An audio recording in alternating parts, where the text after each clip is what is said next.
おはようございます。画家の小木曽です。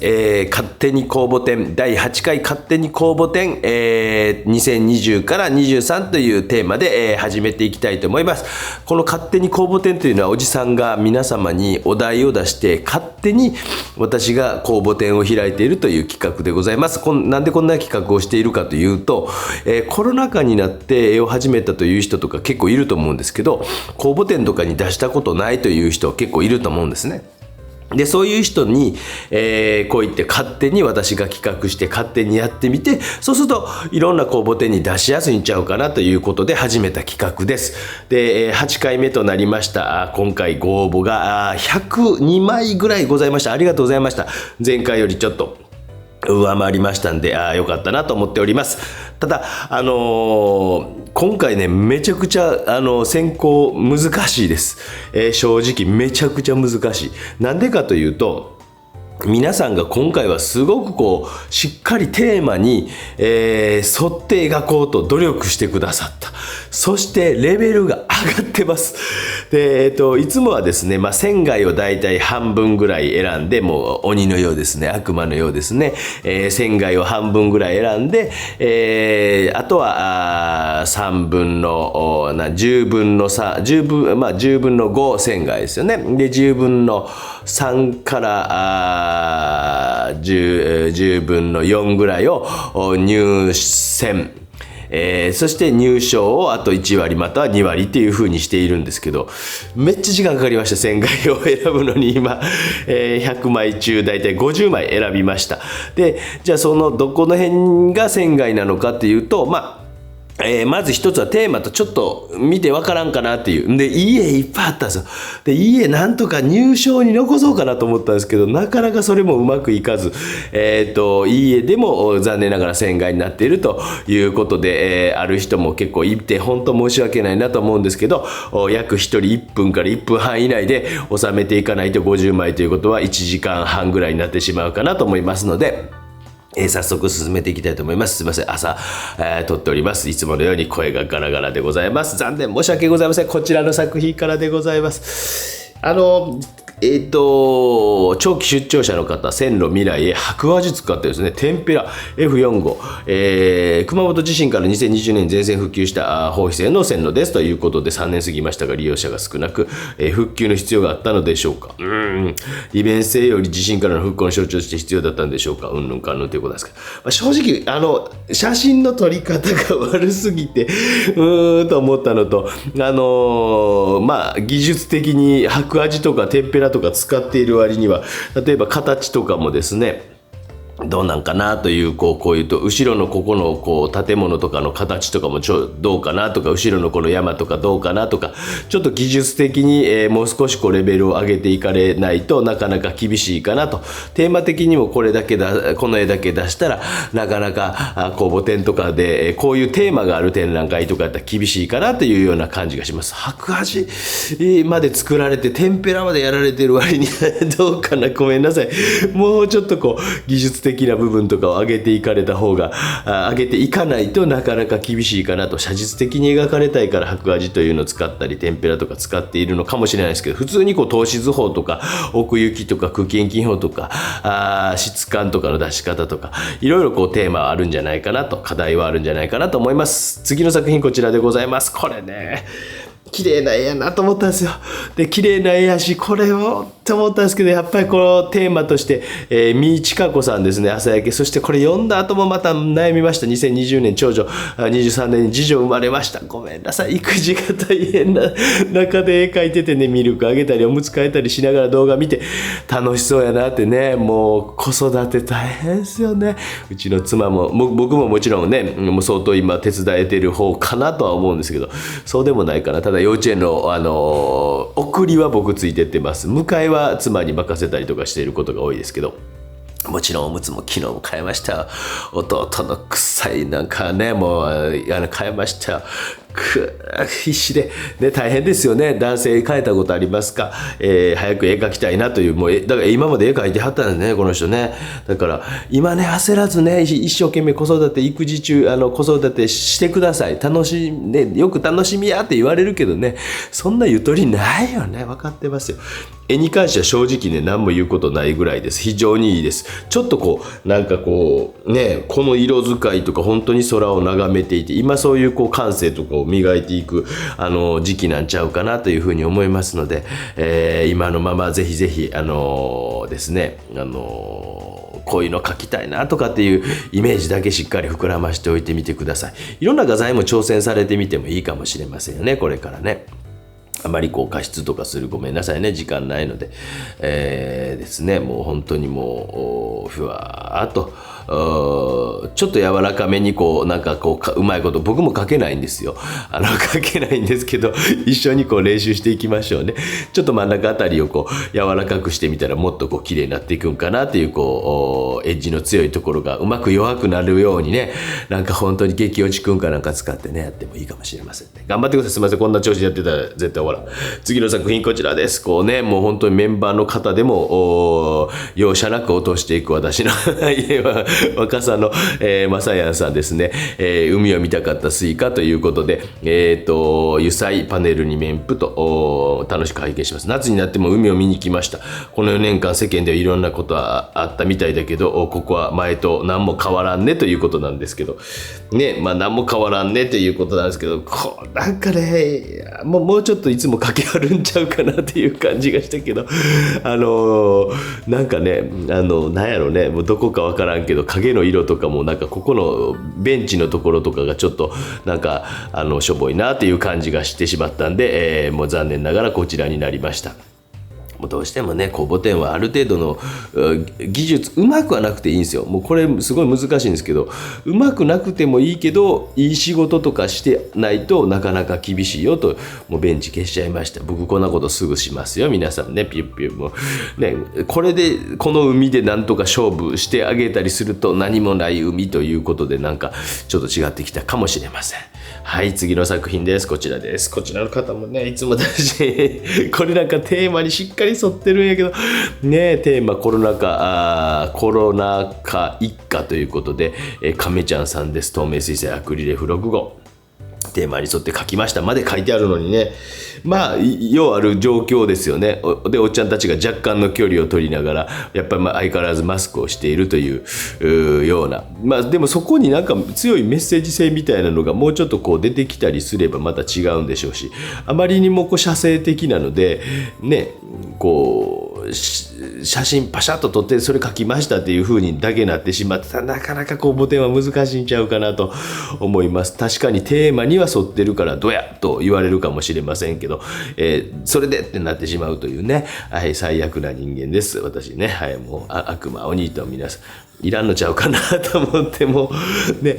まあああいうことこうなんか上の方とかもなんかいらんのちゃうかなとか思って、残念ながら思い切って消してしまいました。でもやっぱりこうね鬼高評価も長いことやってきて本当にこう出し続けてる人力ついてきてますよね。もうこれぐらいでええんちゃう構図もねなんかこのぐらいでええんちゃうかなとかね髪なんかもブシュッと切ってしまってこれぐらいでもまだ違うんちゃうかなと思ったりします。本当力皆さんついてきてると思います。次の作品こちらです。これもね申し訳ない飛んでた、飛んでった皆さんのこけしさんこれか勝手に公募展ありがとうございますとペンネーム西宮の K モンクフィッシュさん亀裂ということでアクリル F4 号ここ数年でさまざまなものを覆っていたものの表面に亀裂が入り覆い隠されていた中身が露出するようになってきたと感じてねなんかね裏金欲しいよねなんかねもっと背景とかもうすっきり描くやったらすっきり描いてあげていいと思うんですよね。なんかこうちょっとこう微妙なラインでやってるので綺麗なグラデーションかけるやったら綺麗なグラデーションかけるとかもう綺麗な輪郭線かけたら綺麗な輪郭線描いてあげてもう中のなんかここの中にこうおどろおどろしいなんかねザクロの中身みたいなのがビヤーっと出てきてうわなんか光っとるわいみたいなんでぐーっとなってきて見たらあかんもん見てしもたみたいなねなんかね、そんな感じみたいなのとかが、人間のなんかとかもいろいろ見えてきたんちゃうかなというふうに思ったりとかするんですけどなんかね、ウィーってこう、ツヤードゥエーってなって、よりこう主張してくるぐらいの感じの絵でもいいんじゃないかなと思います。この辺はやっぱりもうちょっとこう技術を上げていけば、面白く絡んでくるんじゃないかなと思いますので、はい、次の作品こちらでございます。漆黒の羊さん初投稿ですと、油彩油絵の具、一部顔料リンシード F8 号キャンバス、白味とか皆さん使ってるけど、白味のあんま意味ないんやけどな。なんかこう平滑にしてる下地、一番初めの方もそうなんですけど、平滑にしてるっていうことはね、そこでやっぱりこう滑らかななんかを作りたいからとかっていう感じとか、細かい描写がしやすいからっていう感じの白味やったり、そのためにやるんですけど、ちょっとなんか絵の具のつき方とかがなんかあまり意味がないなっていう、これAI でフェルメールの夢を見るのかということで AI で、生成画像を元に油絵を描いてみましたと、AI に、フェルメールが描いたような女性像をということで描いてもらったものを描いたということなんですよね。めちゃくちゃ上手に描かんといかんと思うんですよね。多分 AI で描いたからある程度滑らかな、結構筆致がある AI のあれになったんですか、ちょっとわからないですけど、そのもう本当にこう技術的な部分みたいなのがもっともっとこの点は僕が書いてしまったかな。もっともっと上げていかないと、例えばここの輪郭線なんていうのとか、この辺にゴテゴテ乗ってるのとか、白味である意味とかあるのかなと、ごめんなさいね、手厳しいですよ、あるのかなと思ったりとかします。なんか狙いとか悪くないと思うんですけど、本当にその辺の技術を頑張って上げていかれないといけないんじゃないかなと。ここの輪郭のグラデーションなんて本当に美しくやっていかないとね、やるために多分白味を使用されてはるんやろうから、こういう輪郭わかんないですよ、どんなんやったかもうね、めちゃくちゃ怒ってはると思いますけど、ごめんなさいね、もう皆さんね、線がやった人めちゃくちゃもうこれを機にいつか、僕もね何度か話してますけど、むさび玉び最低点から僕は高校生の時始まりましたから、グラデーションとか綺麗にAI やったら描いてたんちゃうかなと思ったり、分かりませんよね。次の作品こちらです。この方もようコメントくれる方でごめんなさいね。ふーみんさん2020年から23年、我が家の双子アクリル絵の具ワトソン 300g F4 号いつもありがとうございますということで、2020年11月20日に生まれたアボちゃんは、うさぎさんということですね。ということなんですけど、なかなかこれ1枚でこれでね、もう個人的な絵とか結構あって、それは全然僕は悪いとは思わないですけど、これもね、なんかね、もうやっぱ技術的なところみたいなもんね、皆さん本当にこの辺の方どうかわからんけど、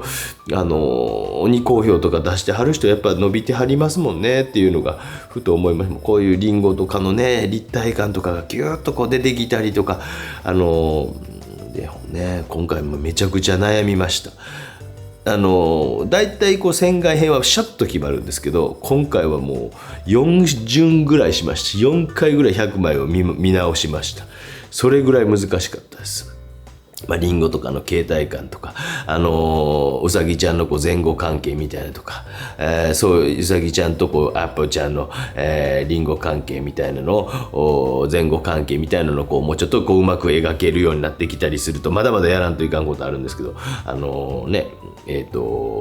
だいぶ違ってくるんじゃないかなと思ったりとかしながら見ております。もう本当鬼のようにね、悪魔のように申し訳ございません。頑張ってください。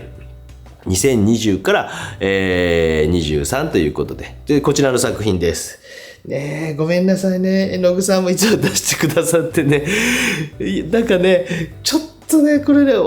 仕事は悪くないんですけどね。アキーラ油絵の具プラス油彩 F4 号、千葉の外房にある千枚田あれかなのイルミネーションを見に行ってスマホで撮った写メを娘が送ってくれたものを描きましたということで、姉は中学、弟は小学校入学、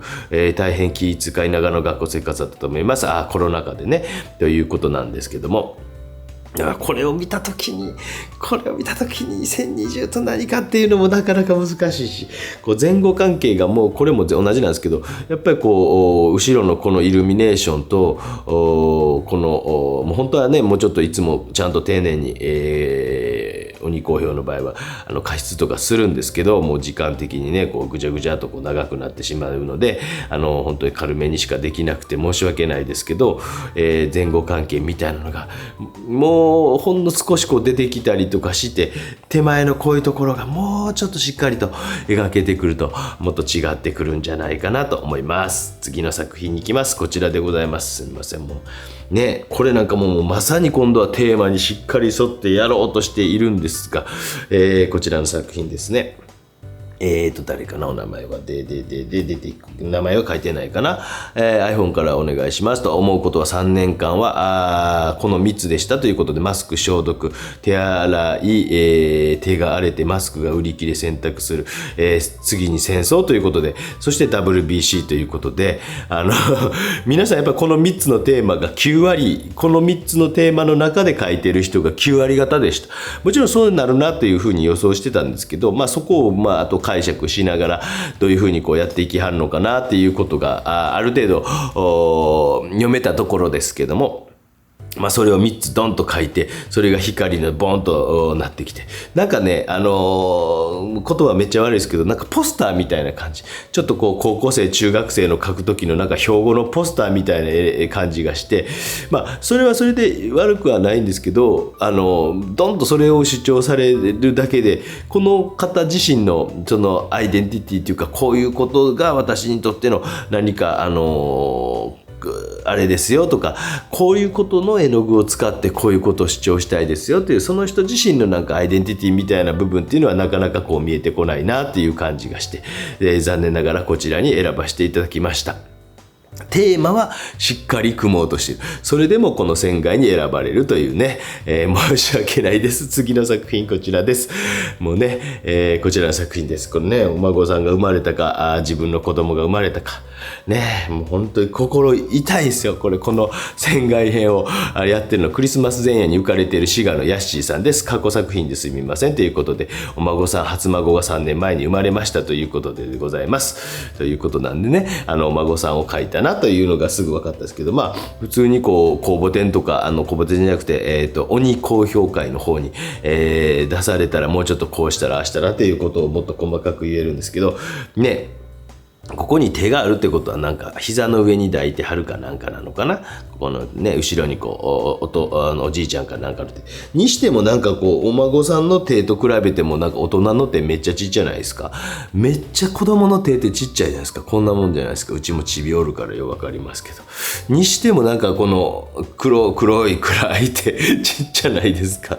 とか、なんかね、そういう違和感もありますけど、ちょっとこれが2020から23というテーマだと厳しいんじゃないかなというふうに思います。はい、次のどんどんいきます。次の作品こちらでございます。これ前送ってきはりましたよね。確かにこう過去の絵でもいいですかって言われたんですけど、皆さんからいいっすよって言って、他の公募展出したものでもいいですよって言ったんですけど、ちょっとね、この私のこう YouTube の中に出した絵やったらばもう完全に僕見てるから厳しいですよ。それは F55 ということで、3年間バドミントン部で活動している孫の様子を描きましたということで、継続は力なりで、孫はバドミントン、私は絵を描いている記事のじじいです。今後ともよろしくお願いいたしますということでね、なんか私以外の公募展にまた出したらまたそれは結果は違ってくるかもしれないけど、私の鬼公評会の方に確かこれ出してはるんですよ。ね、でそれはなかなか難しいんじゃないかなと思います。それで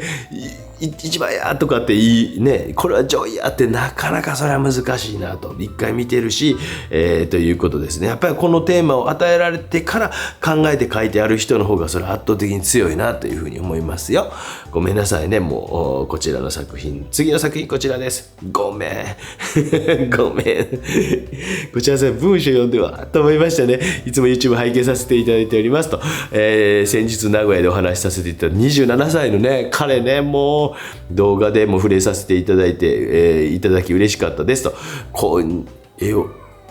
ごめん、チビが起きたね。これね、夢見て寝言言ってます。今7時なんでもう来てほしいんですけどね、ここにね絵を購入しようかって迷ってたっていうね、あの絵欲しかった絵売れましたやっぱりね、そういうもんですってね、せっかくなんで私も参加させていただきますということで、これ下の方の文章をちょっと読んで、2022年3月にバイク事故で他界したね、事故でお父様亡くなられたんやね。生前はこうバイク乗ってる僕の YouTube 見てらっしゃる方結構いるんですけど、バイク気をつけてくださいね。本当ね、今バイク乗られる方増えていると思うんですけど、本当にもう気をつけてくださいね。生前2020から年11月22日に撮った写真をもとに、父が生前2020年11月22日に撮った写真をもとに描きました。いい夫婦にツーリングに行ったんですね。で、その1年半後ぐらいにお父様亡くなられたということなんですけど、丁寧によう書いてありますよ。形とかもおそらく転写して書いたんでしょうね。本当にね、奥行きの出し方とかね、もうここだけ切り取ってもちゃんと奥に行ってるよっていうふうに書けやんといかんのですけど、そういったこととか全然まだまだ足らんなと、こういう木々も全部同じ色塗ってってるので、足らんなという感じがしますので、そういったところ、影の色もちょっとこの影とこの光の色のこの、光の色が特にそうかな、明るいところの色が、あまりにも、黄色すぎるのかもしれないので、そういったところとかね、まだまだ直さんといかんとか、もう時間全然ないので、多分このぐらいの方がいいのかなと思いながら、シャシャとだけ手直しさせていただきます。もう手厳しくて皆さんごめんなさいね。許してください。ね、はい、次の作品です。こちらの作品、これもね、上手やな、綺麗な絵やなと思いましたよ。ごめんなさいね。これね、この辺はやっぱりちょっとテーマとして難しいとこあるのかなと。ココトさん、くれる透明水素 F45 ウォーキングコース。私事ですが、9月に腹腔鏡手術を受けました。大丈夫でした？腹腔鏡手術。腹腔鏡手術というドクター X で見たらあれですね、なんとか先生ですよね、が腹腔鏡の魔術師ですよね。腹腔鏡手術を受けました。静かに暮れてゆくのを見ながら、平穏な日々の大切さを実感しました。戦争や災害など苦しむ人々に平穏な日が訪れる願わずにいられませんと。メンバーの皆様がプロのようにお上手なので躊躇していますが、これを機にぜひぜひ、全然大したことないです。全然大したことないとか、ごめんなさい、悪魔のようなこと言いますけどね、大体皆さん私の展覧会見に来たら落ち込んでます。大体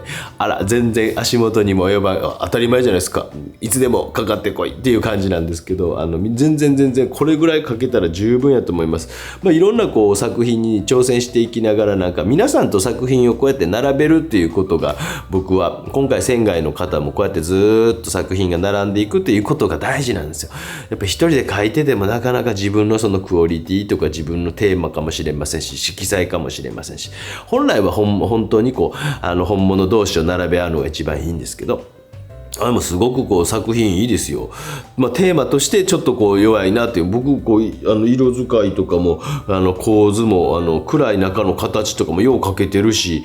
非常に良いと思います。楽しみです。これからいろんな作品ぜひぜひ見せてください。もう本当コツコツが勝つコツでございます。この本当に森脇健児さんっていうね、面白い芸人さんが関西の方におられて、はい、次の作品こちらでございます。その方がよくおっしゃってるコツコツがカツコツやでって言ってはります。初めて出品させていただきます。三重のこの方も上手ね、風助さん、水と光の世界 54×72、疫病で戦争で、劣化した政治のせいで世界から澄んだ水の流れやまばゆい光、木々の緑、命、の源つながる大事なものがどんどん少なくなっている気がしますということで、上高地のうんぬんかんぬん、山田風太郎のファンなもので、風太にしようと思ったんですが、いるんですよ、有名な風太。二足歩行の風太さんだから風助にしましたというペンネーム。いや、この方も上手ですよ、上手です。ただ公募点となると多分厳しいと思います。僕のじゃなかったら入選はこの辺はする可能性十分あります。入賞は多分無理だと思います。ごめんなさいね、厳しいようですけど、そこまで汲み取ってくれる先生、優しい先生はいるかもしれないですけど、そしたらもっと水の方に焦点当てればいいのになって、今のテーマだったらそっちの方がまだもうちょっと見えてくるかなっていうふうにも思うし、ちょっと影の色が暗すぎるかな、黒いって感じがするので、この辺もあとはなんかね、鬼コーヒーを出してはる人こう飲み会こう何度か懇親会とかしたら皆さんすぐ仲良くなりますよ。あれすごいなと思いますよ。あれがなんかいいなと、僕も輪に入れてほしいなと思うんですけど、こういうところだけに絞ってもよかったんじゃないかなと今のテーマの文章を読んだらですね。次の作品はこちらです。ペンネームはヒロさん。2020、前回は夜明け前2022ということで、テーマ 2020×23、寒気雪感謝。パンデミックに始まり何かと暗い出来事が多かった2020から23、そんな中明るいニュースを届けてくれる大谷選手ということで、ビファーの F45 透明水彩。ね、もちろんね、もちろんねっていう感じですけども、ね、もうここまで書くんやったらもう徹底的にもっと書いていいんですけどね、手もなんかもうこの3倍ぐらい書いてあげて、マスクもこの10倍ぐらい書いてあげて、寄ってみたらうわめっちゃマスク書いてるやんけぐらいに見えてくるぐらいでなんかいいんですけど、なんかこうこれもなんかちょっと標語のポスターみたいな、中学生とかのごめんなさいね厳しいようですけど、なんか夏休みのポスターみたいになってしまっているので、ちょっとなんかその辺がこう絵画としてのなんかみたいなのがちょっと弱いんちゃうかなと。もうせめて後ろのグラデーションとかだけでもすごい綺麗に書いてあるとか、なんかこうちょっとドライに書いてるところはドライに書くとかっていうところがあっても、ちょっとその辺がなんかポスターに見えてしまうなと。ポスターが悪いわけじゃないですよ。次の作品こちらです。この辺りなんかねポスターに見えてきたんですよ。その辺りで技術がちょっと足らんねやろうなっていうのが、琵琶湖の久美子さんお久しぶりです。大仏様。2020から23、毎日マスクして消毒して自粛して行動制限してるのかの先日久しぶりに奈良に一泊、いいですね。元気な修学旅行の生徒さんたち、そして鹿、この中で人が来なくなった間もうんぬんかんぬんということで、一度は諦めかけましたがギリギリなんとか間に合いました。もう最後ね、いよいよ書いたんでしょうねっていう感じですよね。僕のなんか小学校2年生の時の3年生の時のなんかスケッチブックがこんな感じの絵描いてあったな。辺に僕の中では名画なんですけどもうないかななんかねちょっとポスターとかね確かにマスクまで書いてるからなんとかテーマに合わせたんですけど、やっぱこれは技術的で足らんかなという、逆に押し切ってしまったらこれはこれで面白いとは思うんですよ。でもこの世界観でいくやったらもう周りのところとかもなんかこう全部書いてしまうぐらいじゃないとなんかねいけないのかなと思ったりとかします。すみません。こちらの作品です。ね、わあこれもね素敵な風景が、これも素敵ななんかね最後の方に清中さんありがとうございます。16回目ですと、タイトルは壱岐のコンピラ山、ということです。山の頂上に、海の安全を守るコンピラ山があり、なんと船の名前もほとんどがコンピラ丸ですということで、2020年脳梗塞になったんですか。2021年の虫の件は僕知ってます。聞いてました。コロナ禍そこで治療うんぬんかのね個展までされてですね、2023年から透明水彩を始めたを機に近所近頃は練習を兼ねて壱岐の絵も描いていると。春にはスケッチメインで行く予定。わいいですね。追伸、無料で家を借りる制度があり滞在費は無料です。あ、そうなんですか。ここ行きたいなということで釣りがメインだそうですけど、これはね本当にこれがさあ2020、まあその清中さんにとっては多分そのすごい大事な作品なんでしょうけど、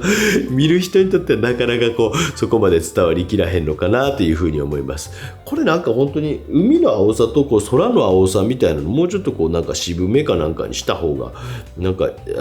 意外とこの辺りのあれがもうちょっと見えてきそうな気するんですけどね。こうピューっとこうなんかしてで、向こうのがシャーシャーシャーシャーと映ってんやったら映ってるようにこうシュシュシュ船がペーッと映ってんやったら、で空もなんかね、もうちょっとこう渋めっていうか明るめのシャーシャーシャーシャーシャー、なんかそれぐらいの方がここのなんか方に目がいったりせんかななんて思ったりとかします。はい、すみません。もう何枚やったか分からんけど、次の作品こちらです。これもちょっとねわからん。やすさん、バンコフ駅ペン画でに水彩彩色。1952年にクアラルンプール絵画生まれで、クアラルンプール絵画部所属の方、メンバーの中では至って標準的な年齢だそうです。ぬかの書いてあるんですけど、まあこれでこうね MVP やらなんやらということなんですけど、でそれで最後平方の万年寺さんの梅梅林入り口近くの根っこぬかの書いてあるけど、なぜかこう書いているのでかなりの強引なこじつけに見えてしまうなというふうに思います。まあこの方もしかしてペンとかで書いてらっしゃった方かな、あの方かな、ちょっとペンネームが違ったようなね、いつも出してきてはった方今回出してはらへんなと思いながら、まあいいやと思ってるんですけど、ね、この辺とかよく書いてあるんですけど、ちょっとテーマに対しては強引なんじゃないかなと思います。書こうとしてる絵画としてはもちろんすごい素敵な絵やなと思います。次の作品こちらでございます。これもねなかなかね綺麗に丁寧に大事に書いてあるんですけど、今回のテーマにはそぐわない絵とは思いましたが、よろしく、もう皆さん認めてますよね。トム1957さん2022の6月ということで、ごめんなさい、長い文章なかなか読めないんで、2022年6月に以前から患っていた脊椎、脊柱管狭窄症が悪化してしまい手術したかなという、今歩けないんですけど、歩けなくなった頃の絵ですという。両足の感覚障害は残っていましたが、杖は歩くことができていますと。今は仕事しながら絵を描くことが楽しみですということです。絵としてはそんなね悪い絵じゃないなとも思いますよ。水平線がもうちょっとこう綺麗に出てくれば、僕ならこの辺水平線をもうちょっとこう描いてあげるかなと、くっきりはっきりっていうか、描いてあげるかなと思いますけどね。この水平線みたいなのをもうちょっとくっきりはっきりごめんなさい、もう時間も全然ね皆さん今回は短くなってしまってもう申し訳ありませんが、ある程度ここのところをもう少ししっかり見えるように描いてあげて、雲のところの奥行き感みたいなのをもうちょっとぐーっと入っていく奥行き感みたいなのが欠けてきたりとかして、あとは砂浜と水のとこの違いみたいなのがもうちょっと欠けてくると違うんじゃないかなと思います。ただテーマに対しては厳しいかなと思います。次の作品こちらでございます。ウォーターフォード F45 透明水彩不透明水彩ということで、2021年頃健康のため自転車で、倒れそうな枯れ木を見つけたということでいいのかな。生命力と題して名前が描きました。今年も花を見せてくれると楽しみにしていたんですが、藤に根元からバッサリ切られていました。その時のショックは言うまでもありませんということでございます。この方にとっての2020から23ということの作品でしょうね。もう絵としてはようなりましたよ。非常にいい作品だと思いますよ。もっと幹とか描きたいですよね。ここのところねザザザザと描いてしまうんじゃなくて、もう背景とかをいじっていくよりも、もっとここをゴンと見せてあげるような仕事をしてあげた方が、マスキング液もちょっと使ってるんでしょうけど、この後やっぱ描かんといかんと思いますよ。桜の方はそれでいいと思うんですけど、幹の方とかはやっぱり描いてあげやんといかんかなというふうに思います。背景のグラデーションとかもすごい絵自体は良くなってます。ただテーマとしてこれを見た時にもうみんなが2020年やねとかって感じれるか、感じさせたらすごいんですけどね、それが一番なんですけどというところかなと思います。すごい綺麗な絵なので皆さんじっくり見せたいなというところは結構このところこの辺の絵とかありますけどね。次の作品こちらでございます。なんかが迫ってきているぜ。沖曽先生、昨日と今朝、なんかいっぱいメールが来ていたんで、水月さんですね。この中終わっても厳しい状況続いていて、物価高うんぬかのイナゴの大群で第8の災いとしてイナゴの大群で表現しましたということで、聖書の中に出てくると、ということなんですけど。白黒で描くのは別に全然悪くないと思うんですけど、白黒で描いてる意味みたいなのがあんまり見えないなっていうふうに思って、木炭で描いてるチャコールで描いてる意味みたいなのは何か意味があるのかなとちょっと思いながら見ていたんですよ。だからすごいテーマとしてもすごく狙っていて、頑張ろうとしているのも分かるし、頑張って描いているんですけども、白黒である意味とか、木炭である意味とか、そういうのがピューッと並んでみた時にはちょっとここにペン的な表現があっても面白いかもしらんし、なんかこうね、もうこうイナゴの大群がすごいこうしっかりしたこう真っ黒いこう考えられんぐらいのこうシルエットが1匹いるとかですね、ね、ぐーっとこうなんかいるとか、逆に向こうの方は本当に綺麗にこうスプレーかなんかで綺麗に向こうからふわーっとこうやりすぎたね、もうちょっとあれしますけど、ふわっとこうふわふわふわふわっとこう、わかりました？今何やったかね、ふわっとこう向こうから光が入るようにスプレーかなんかでふわっとこうやるとか、なんかそういうこうせっかくこの画材でやってるという、白黒でやってる意味合いみたいなのがもうちょっと、あとは画材に対してもう少しこう積極的にやれるとこがあってもいいのかなと思いました。次の作品こちらです。この調子でいくと1時間半いくな。すみません、ゆうすけさん、タコ線のおっさんですね。始まり F65 シナベニアパネルアクリル絵の具がお世話になってます。多くの人が生き方を考えざるを得なかった2020年さ21年春から先生に勝手に指示して勝手に指示、人生を能動的に変えようとする楽しさを教わった2年半でした。ありがとうございました。今回の作品は先が見えなかった人生に希望を見つけ、自ら変わり始める様子を自画像で表現しました。それがまさかスーツをちょっとだけ脱ぎかけるという微妙な変化なのが残念ですがある意味自分らしいと思いますということで。そうなんですか。僕なんか全然なんかね、いや絵としては悪ないと思いますし、ようなりましたよ。手がなんかこれごっつすぎひん？これめちゃくちゃでかない？この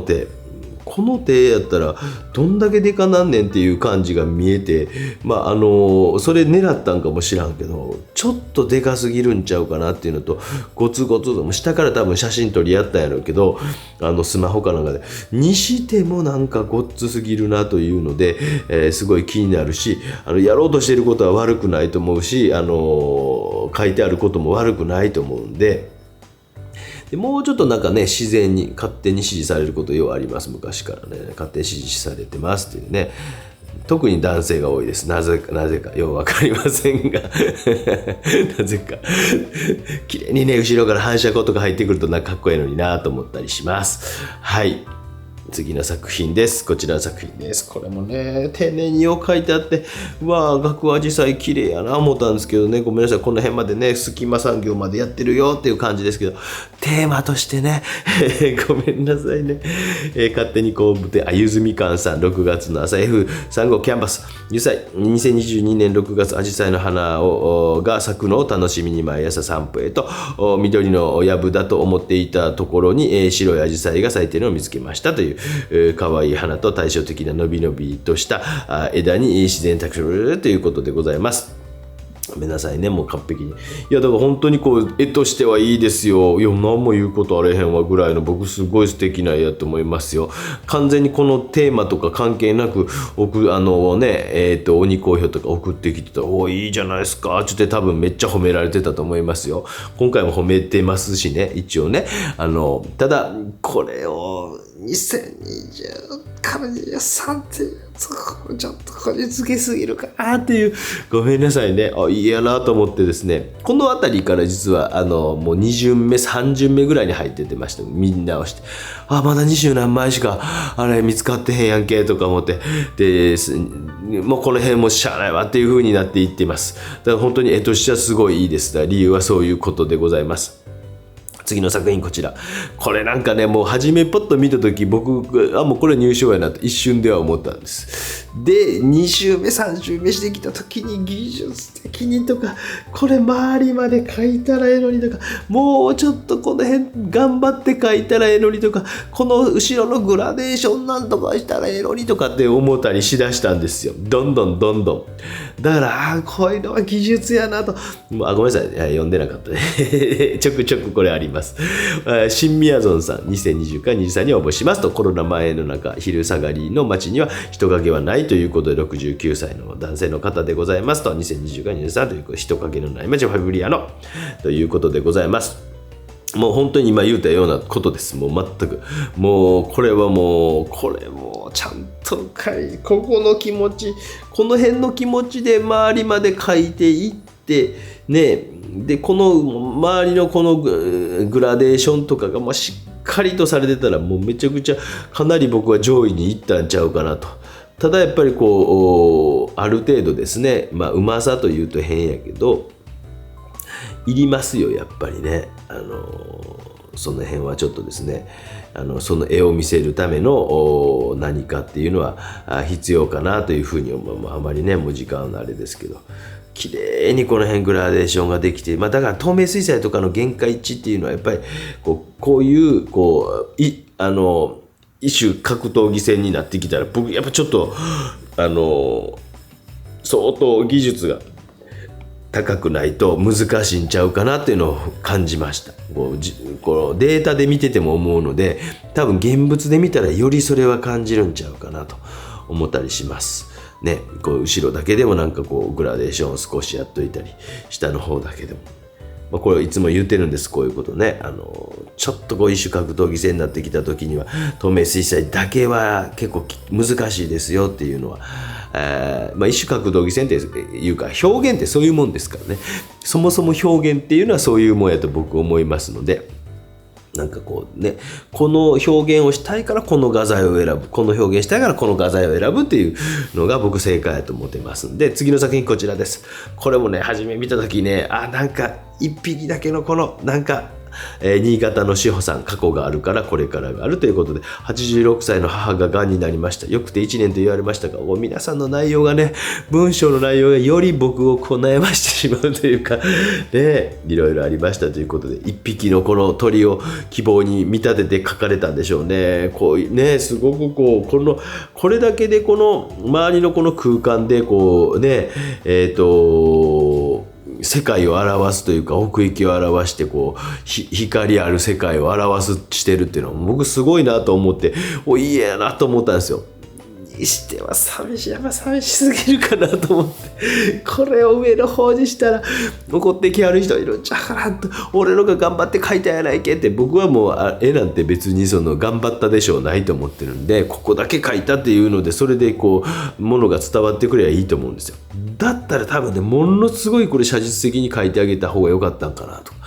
こない書いてたかぐらいの感じの書き込みしとるやんけってなってきたらちょっと違ったのかななんて思ったりします。ごめんなさいね、申し訳ございません。次の作品こちらです。いやもうこの辺だから2巡目に入ってるからもうねおもろいと思ったんですよね。ブラックライブズマスターという F65 アメリカで起きた死亡事件をきっかけに抗議デモが再燃した BLM、連帯を示すための片膝をつくアクションが世界各地に広がりましたということで、いうことでございます。描かれているものに全て意味が込められていますということで、これ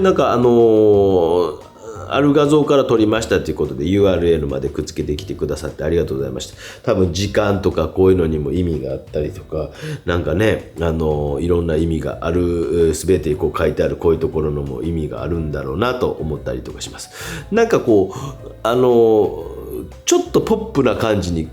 見えて、それはそれで僕はいいと思うんですけど、下のこれもやっぱこの柄も意味はあるんですよね。なんて言うんですか、なんて言いましたっけ、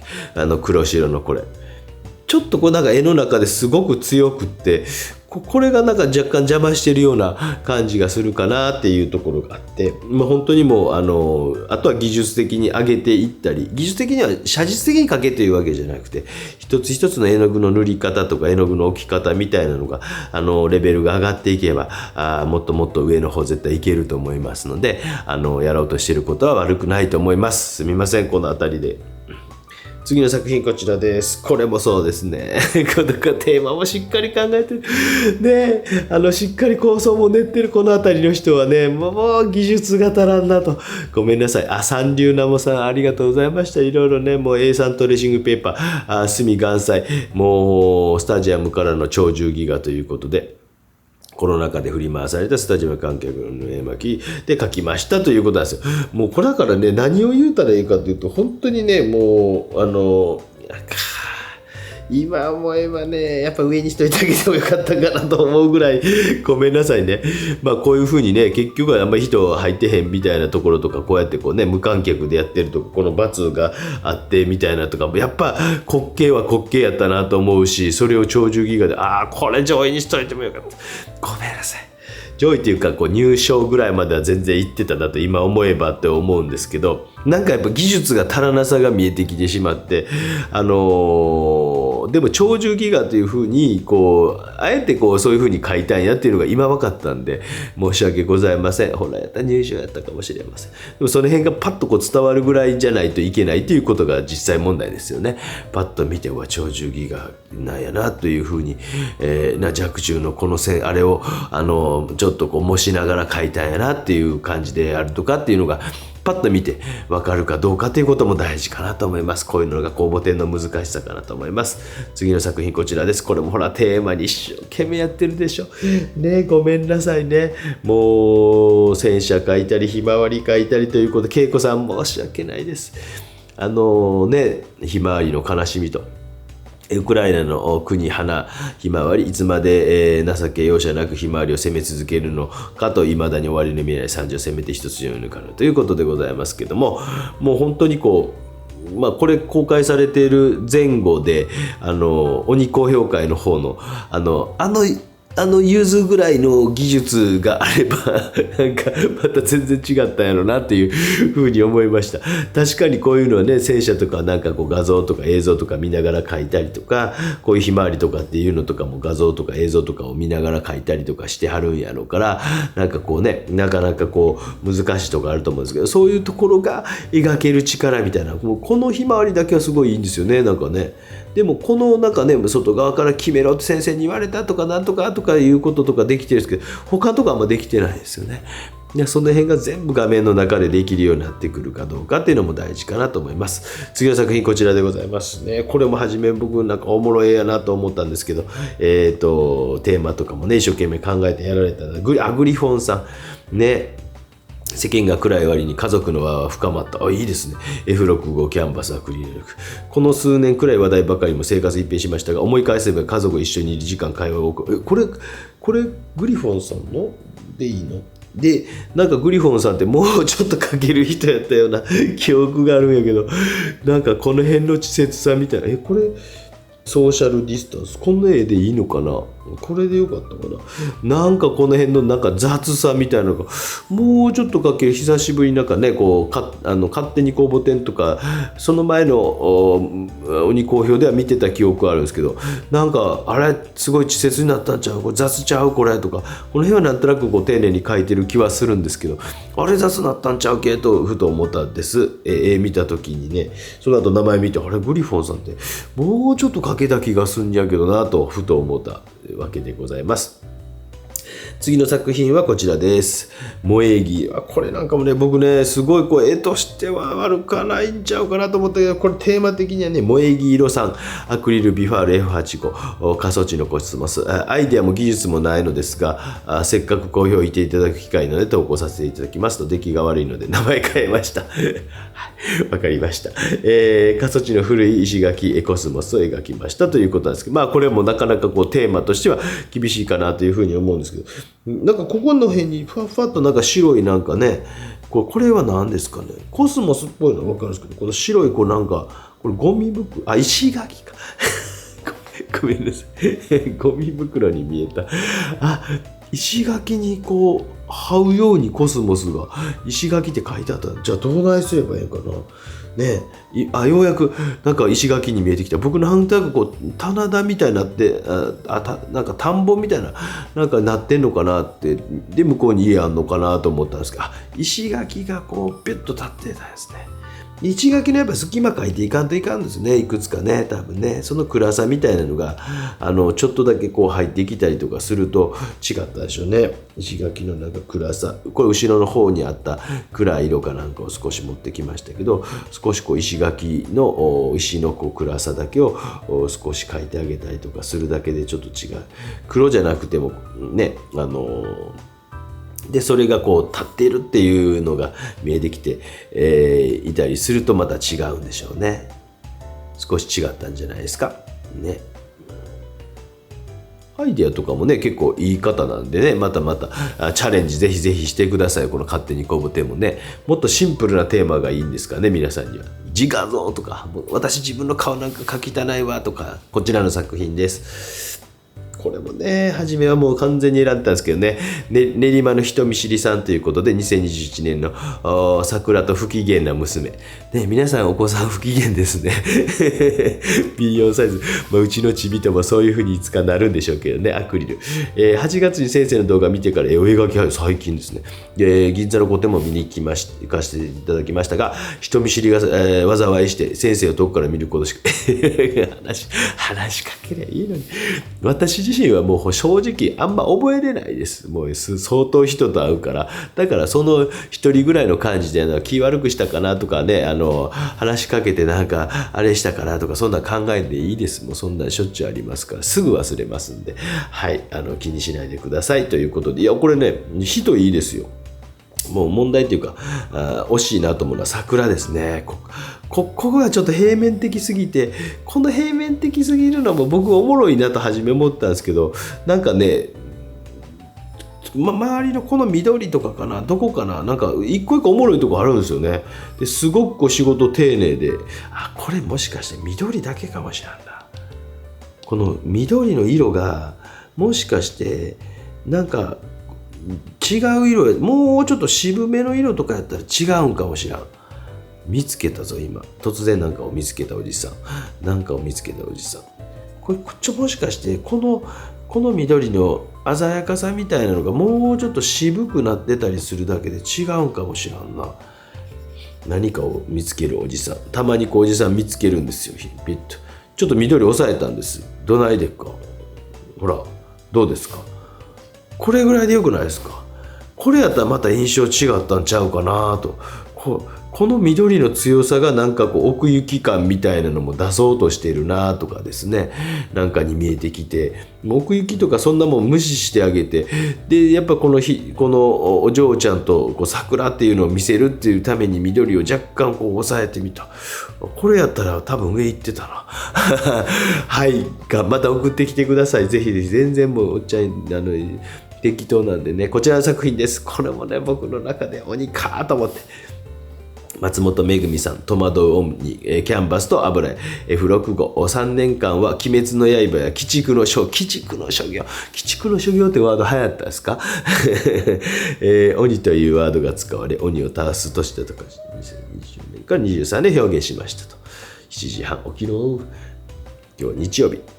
ということで、いやおもろい絵やなと思いました。もう僕は個人的には嫌いやないなと思いました。でこれからもっともっと面白くなるんちゃうかなと思ってこの辺りに、しました。書いていけば多分うまくなる必要ないけど面白い絵になっていくんじゃないかなと思うので、ぜひぜひこの調子で続けていってみてください。なんか本当ピカソとか見てほしいなとかね、辺りのなんか絵描きさんとか見てね、もう本当に下手すりゃアフリカ彫刻見てみるとかね、なんかいろんなものからインスピレーションを受けて一つ一つ技術的な部分とかも高めていってみてください。面白い作品ですよね。2020か23鬼でもなんか悪くない気がするんですよね。だから悩んだんですよ。ただ技術的なんか足らないですよね。はぁと思うかどうかね。次の作品こちら。ね、この辺も技術的に足らないなと。だからテーマに頑張って沿ってるけど足らないっていうものもあれば、うまいけどテーマに沿ってないっていうものもあればね、分かってもらえます？このおじさんの苦しみ。煩悩羊さんです。漆黒の羊さんというのが出てきましたね。勝手に工房店を起こさせていただきます。43歳ということで、2023年はうんぬんかんぬんということで、SN うんぬんかんぬん、ごめんなさい、長い文章読み切れませんが、デジタルの絵をはじめ、こんなもんもうね、もっと学ばんといかんですよね。これも若干左下がり病が少し出てるんですよ、実はね。なかなか気づきにくいと思いますけど、いくつかのね、僕の中では勝手に命名した病がございまして、左下がり病と下詰まり病という病があるんですけど、顎のラインのとこだけを少し左下がり病ほんの少し直してみたの分かりました。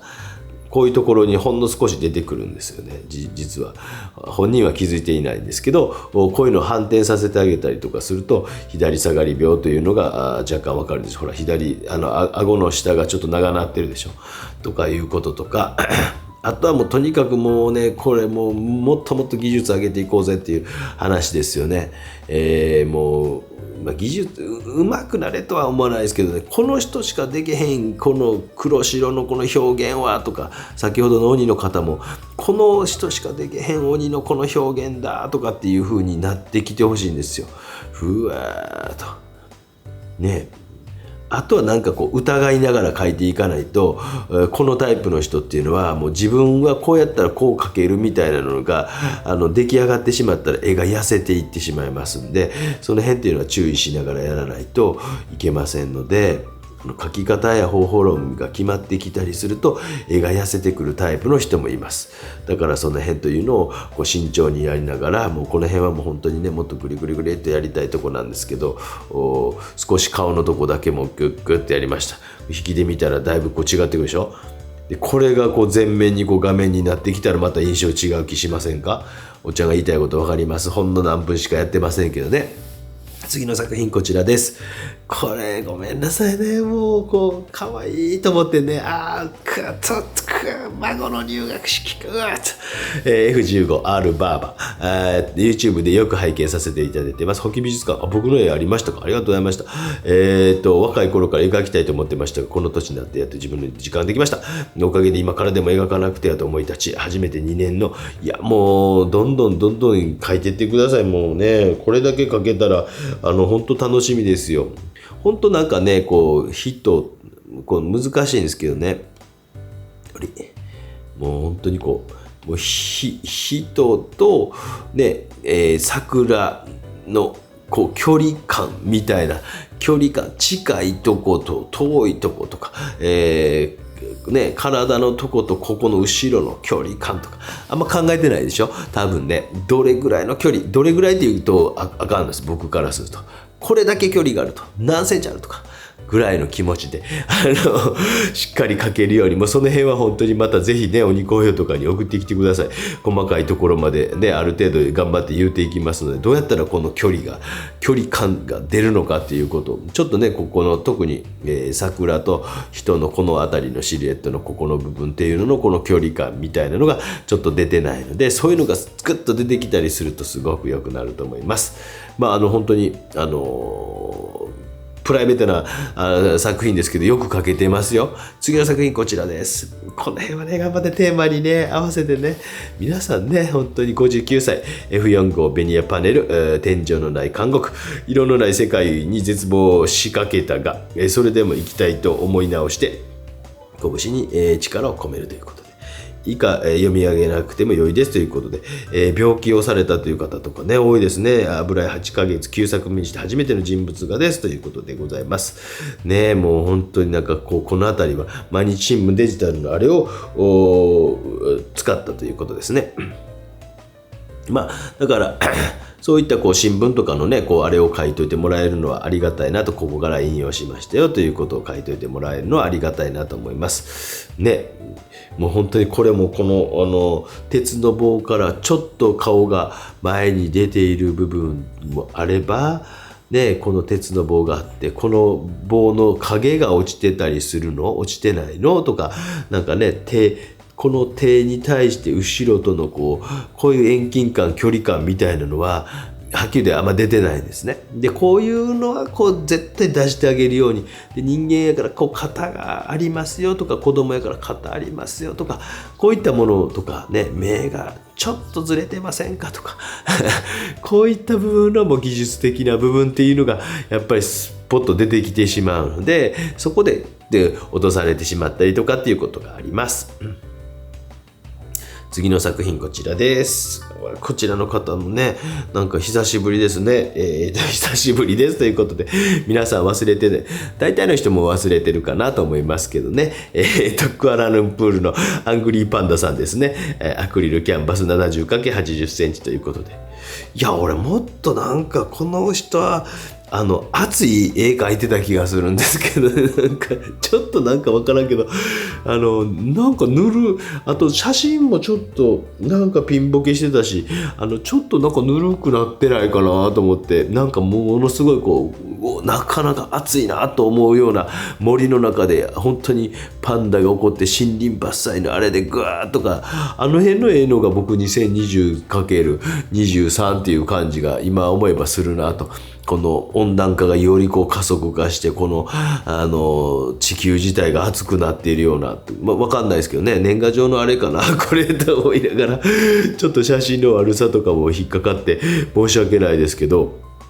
なんかなかなかピンとこんかった。本当なんか森の中で思ってるっていうのが僕の中ではアングリーパンダさんの強烈な印象に残っているので、可愛らしい作品やなとは思いますけど、ぜひぜひまた熱いのを送ってきてください。もうムカついたって今日ね、ぜひ YouTube でYouTube されてますのでね、ゴルフ楽しいですか？羨ましいです。次の作品に行きたいと思います。もうね、こちらの作品です。もうこの辺りもなんかね、もうテーマに対してやろう、あゆきちゃんごめんなさいね。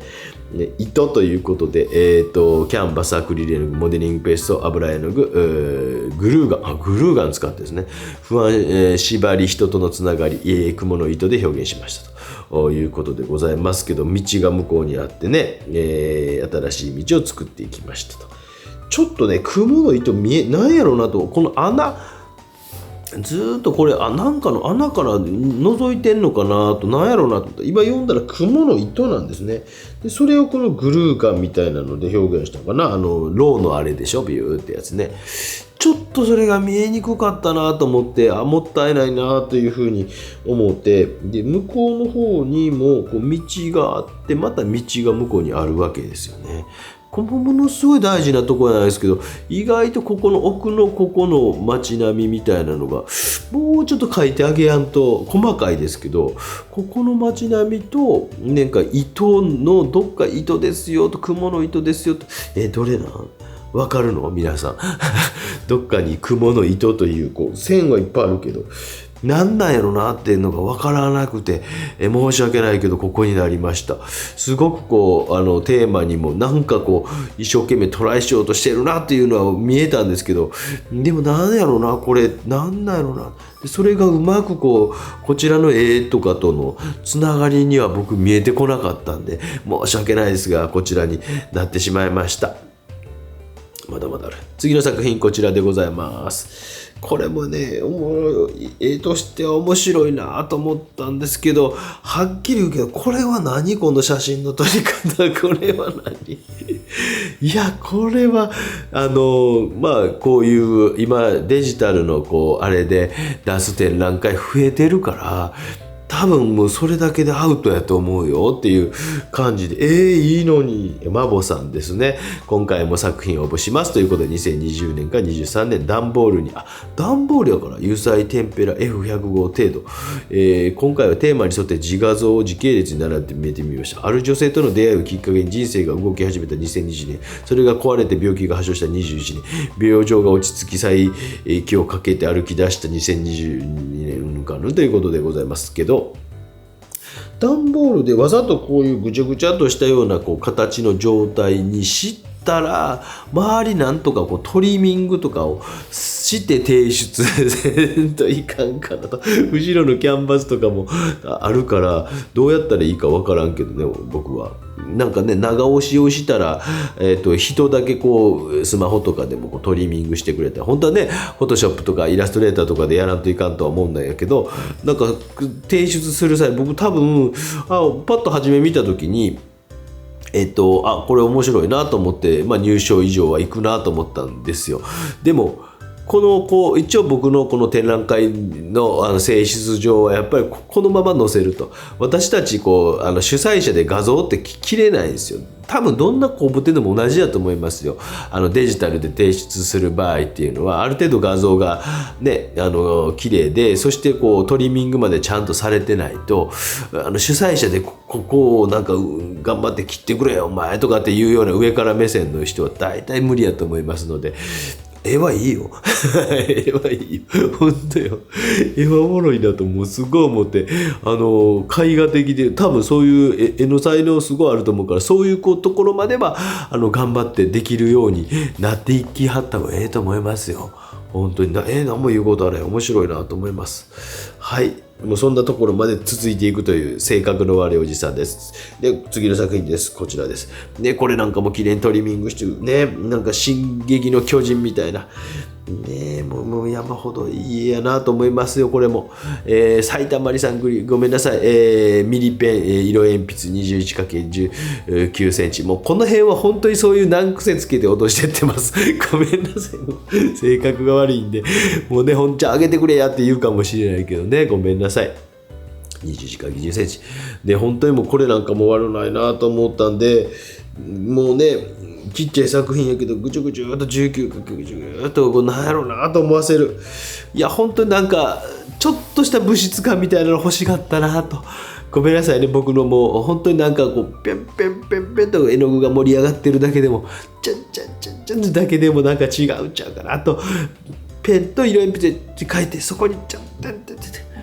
それだけでも違うちゃうかなっていう気がして、残念ながらここになりました。もう面白いと思います。ちょっとしたことで一番上まで飛んでいくような、うわこれどないやってんのって言って最後こう僕がアップにして見てうわとかって言った時にはもう上まで行っているんちゃうかなと。って時にペンで書いてこうやってっていうなんかそこのところがなんか絵画の面白さみたいなところに寄ってみたら絵の具がちょっとずつ何か変わってるぜとかっていう風になってたりとかね、もうアイディアとかすごいいいと思います。面白いと思います。もうこの辺はこういう難癖をつけまくっていきますよ。こちらの作品です。うわこれなんか俺僕大好きな絵です。すみません。ここでこれ見た時に僕うちのチビももう本当にもう 3,4 ヶ月で足でかなるみたいな感じで靴が必要でそんなことかと思ったんですけど若干違いましたけどね。名古屋のターコさん F452010 から長らく勤めた会社を辞めてコロナ禍でしばらく家にこもってましたが2020年からアルバイトで保育園を勤めることになりとわちゃわちゃと遊んでいましたと縁の帰りあまりの可愛さに写真撮りましたというね頃を思い出す一枚ですということなんでねなんか子供たちは変わらずあれでねもう絵もこれとしてもこれいいですよね。靴がもういろんな靴あってねうちのちびこれ履いてたこれも履いてこの靴履いてた。結構ねこれナイキのやつで履かしやすいんですよ。あとはねこれなんか似たようなのがあるわな。ねこう大体ねこれもなんかいただいたやつで似たようなのあるな。なんか思いながらね2020から23もこのこの方名古屋のタコさんにとってはそうなんやろなっていう気がしたのと絵としてはすごいいいです。ちょっと弱いかなというなんかね何かが弱い。もうこの辺になると言葉出てきません。ようやく子供たち起きました。まだまだあります。すみません、まだまだございます。次の作品に起こってるこちらの作品です。今1時間半ぐらいいくな。こちらの作品です。名古屋長野のローズさんですね。希望の光、20年から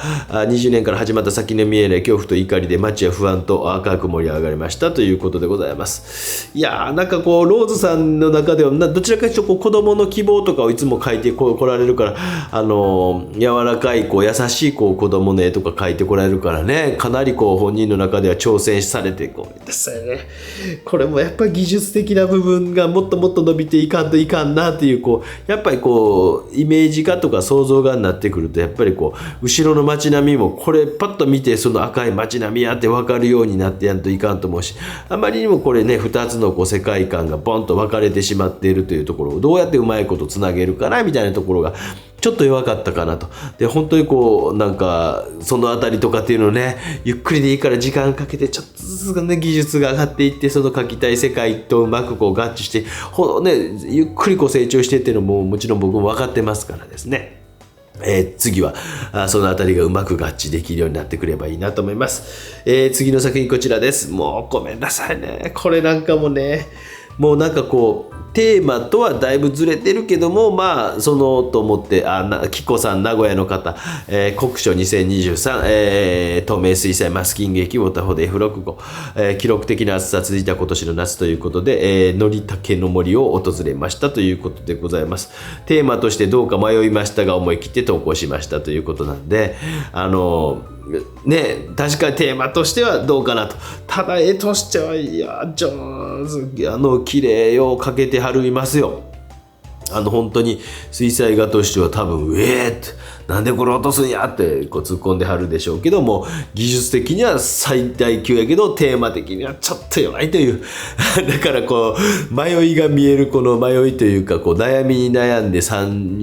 もう4週目多分この辺入ってってます。まあ別に50枚って決めんでもよかったんですけど、なんとなくこうね50枚ぐらいまではもうなんとか持っていこうということで、ごめんなさい落とした作品。絵はものすごいいいですよ。なんか不透明水彩みたいなものもうまく使ってんのかな、マスキング液もうまく使ってんのかなっていう感じがして、もっとこう水の中描きたくなりますけどね、手前の方とかね、水の中のなんか描きたくなってくるなという作品ですけど、非常に良いなというふうに思います。またいつか作品見せてください。いやもうこの辺はね、次の作品こちらですね。こちらの作品です。なんかコロナ禍の中のね自然を見ていると、今日のハンナリコさん、ウォーターフォードホワイト中目 F65、この3年足元は暗い闇が漂ってましたが、開けてみて空を見上げたら以前と変わらず季節を巡っていることがきました。私的にはこの3年があって今の自分がありますと、大山崎美術館の庭を散策していた時感じたことを表現してみましたということでね、これもなんかこう本当にこう丁寧、ちょっとこれは写真甘かったですね。これね、なんかこういうののこの辺のデータに関してはもうぜひ皆さんこう母点とか全然出していかれて、でもやっぱりこうデータのこう良し悪しみたいなのはすごくあるので、ちょこっとこうデータの画像が甘いかなという人はぜひぜひ写真を撮るのを頑張って見られてみてください。そういうところで損したらもったいないですもんね。せっかく一生懸命描いた絵やったりするんで、もうすごく丁寧に描かれていて、本当にこう素敵な柔らかいいい絵やなと思います。ちょこっとね、そのテーマとしてね、この工房のテーマとして、まあだから作品としてめちゃくちゃ悪いというふうに皆さんの絵を否定しているというわけではないので、今回特にこうレベル高いです。技術も皆さん2年間ねやってきて、初めの頃はザクザク落とせて楽やったんですよ。苦しくなってきました、やる側もね。本当におじさんの苦しみをぜひ分かってください。次の作品こちらでございます。これなんかもね、すっきり見せてね、悪ないなと。これね、この方も最近購入好評でね、面白い作品出してくれる青森のカカさん。あなたの尊さということで、ある種、あらめ、P の10号の4分の1ということかな。日本のみなら世界中で若い幼い命が簡単に幼れていくということで、うんぬかんぬということです。とにかく命って何より大事ですということですね。もうなんかね、もうすごいすっきりとシンプルに書いて、もちろんこの辺ももうある程度入賞やろうなと思っていたんですけどね、4ローテーション目ぐらいになってきたらちょっと弱いかなっていう、なんか弱いっていうのはまあなんていうかちょっとこう寂しいかなと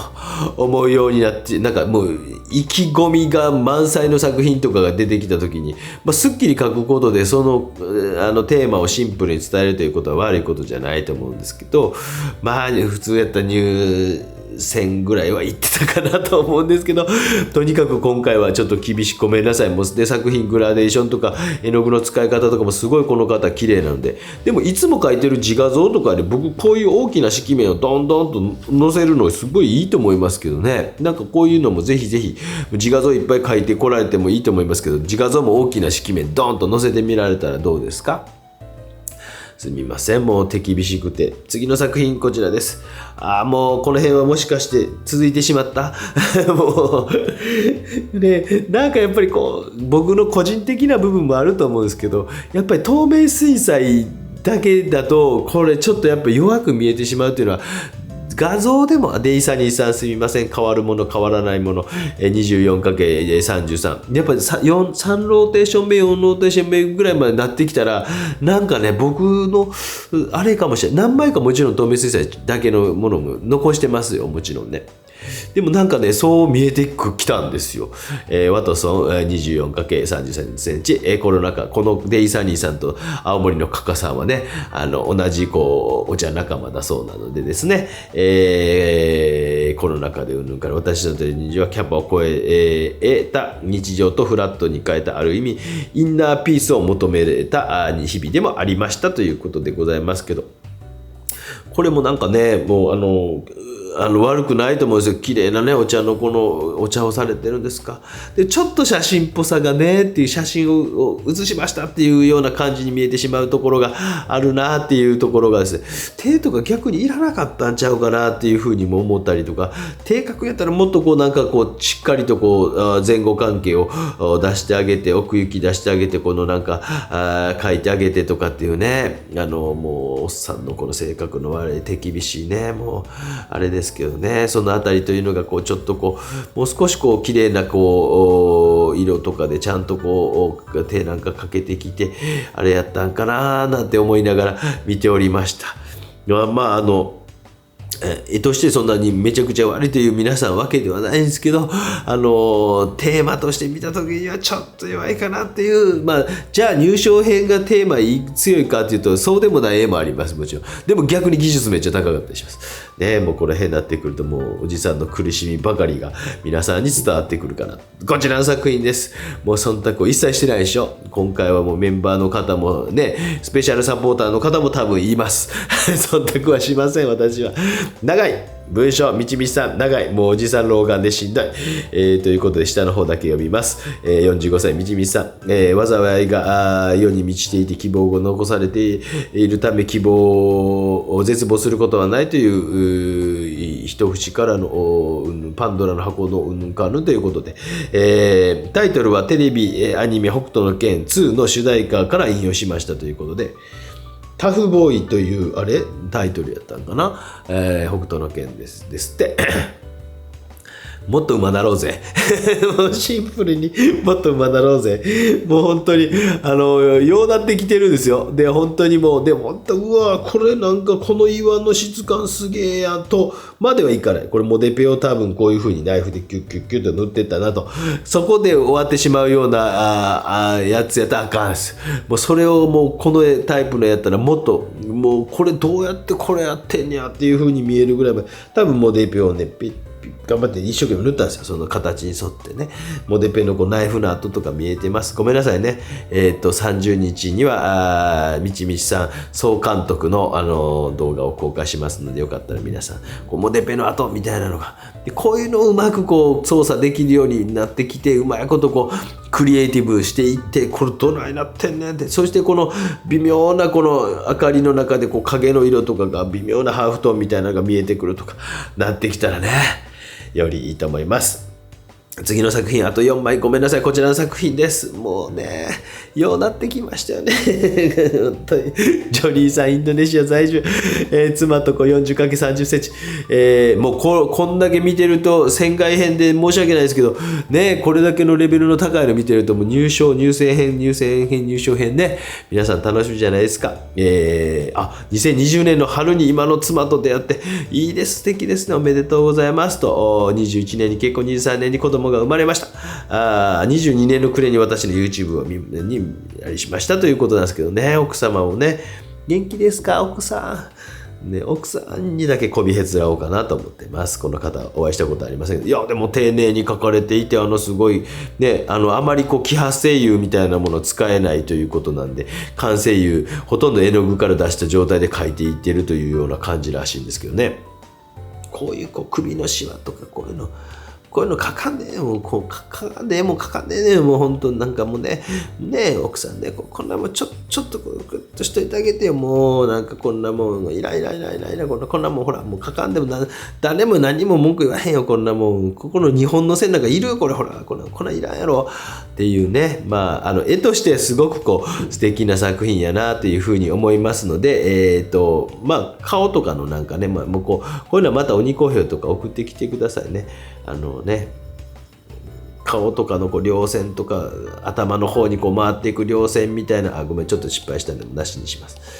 顔のところの両線みたいなのとかっていうのとか、もうごめんなさい、もう時間がねもうすごく完全に過ぎまくってますけど、とか反射光とかをちょっとね奥さんの方にね